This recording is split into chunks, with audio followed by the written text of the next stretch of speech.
വേനൽക്കാലത്ത് ടെറസിൽ കൃഷി ചെയ്യാൻ വേണ്ടി കുറേ ചെടിച്ചട്ടികൾ മണ്ണും നിറച്ച് ടെറസിൽ കൊണ്ടുവച്ചിരുന്നു. പക്ഷെ അതിന് അടിയിൽ ദ്വാരം ഇട്ടിരുന്നില്ല വെള്ളം ഒഴുകി പോകാനുള്ളത്. കാരണം ദ്വാരം ഇട്ട് കഴിഞ്ഞാൽ മണ്ണ് കലർന്ന വെള്ളം മുഴുവൻ ടെറസിലാവും. അപ്പോൾ അവിടുത്തെ പെയിൻ്റൊക്കെ ഭംഗിയില്ലാതാവും. അതുകൊണ്ട് ദ്വാരമില്ലാത്ത ചെടിച്ചട്ടി വെച്ചിട്ട് കുറേശ്ശെ വെള്ളം ഒഴിച്ചിട്ടാണ് കൃഷി ചെയ്തിരുന്നത്.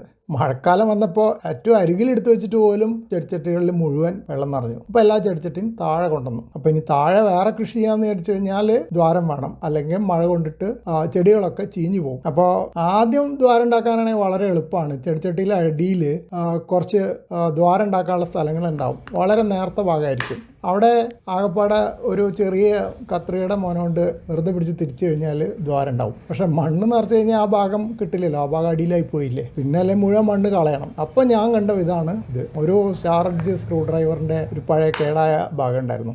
അതെടുത്തിട്ട് ചിറ്റി കൊണ്ട് അടിച്ച് ദ്വാരം തുളയ്ക്കാൻ തീരുമാനിച്ചു.